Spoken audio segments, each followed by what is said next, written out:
బండి regular checking లో ఆపినాం. ఈయన పర్మిట్ లేకుండా వచ్చినాడు. పర్మిట్ చూపిమంటే ఫోన్లు చేసుకుంటా దొంగ పర్మిట్ ఇస్తుందా సార్, పర్మిట్ లేదు వదిలేదు సార్, నీ కాలు ముక్తా అంటాడు. ఎందుకు ముక్తానైనా అవసరం లేదు, నాకు చదువుకున్నావు, లక్ష రూపాయలు ఫోన్ పెట్టుకున్నావు, అవసరం లేదు, నువ్వు ఫస్ట్ బండి పర్మిట్ కట్టుకో స్టేషన్ తీసుకోరా అని చెప్తా.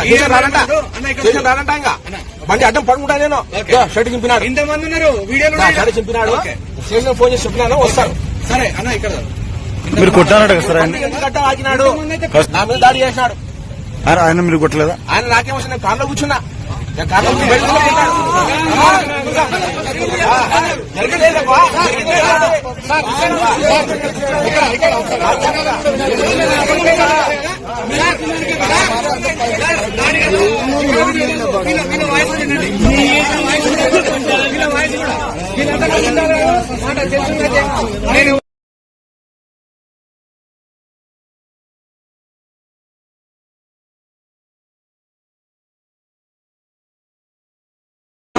రెగ్యులర్ అందరూ చూసాం మీరు కొట్టేది, రెగ్యులర్ చూసాం కొట్టింది. ఆయన 100% న్యాయం అడిగినాడు,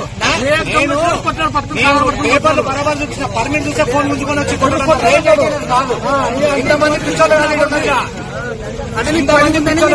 ఖచ్చితంగా వానికి కొట్టే అధికారం లేదు, ఆయనకు కొట్టే అధికారం లేదు. ఖచ్చితంగా ఏ లెక్కన పేపర్ లేకపోతే ఫైన్ స్టేషన్కి తీసుకోపోం మనం. ఎవడు వాడు కొట్టని ఎవరు మాట్లాడదాం, ఇంతమంది ఉన్నారు మాట్లాడదాం.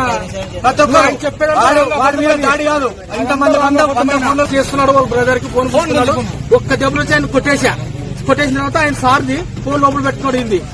నా ఫోన్ కావాలని చెప్పి డోర్ పట్టుకుని ఆయన అంతే తప్పు. కానీ మేమంతా రెగ్యులర్ గా చూస్తూనే ఉన్నాం, ఫస్ట్ నుండి జరుగుతూనే ఉంటుంది. వీళ్ళంతా ఆయన కొట్లాడు అనేది అంత రాంగ్, అది రాంగ్ అది. ఆయన ఒక్క మాట సార్ మా బ్రదర్ ఫోన్ చేసుకున్నాను, ఒక్క నిమిషం అన్నారు. ఒక్క దగ్గర ఫోన్ కూర్చొని కొట్టాడు ఆయన్ని. ఏం అవసరం మనకి, నా ఫోన్ నాకు కావాలని చెప్పేసి ప్రపంచమంతా ఫోన్ పేపర్లు చేస్తున్నాడు. మీ పేరేం పేరు? చరణ్ రెడ్డి. ఎక్కడ మీరు? హైదరాబాద్. ఇక్కడ ఏమంటున్నా పర్మిట్ ఒక్కటి ఫోన్ అంతే. గాయత్రి మిల్క్ డ్రైవర్ అయితరా మాట అందరూ లోకల్ పర్మిట్ అయిపోయింది. మొన్న కట్టినాను కూడా చెప్తున్నా, ఫైన్ వేస్తాను.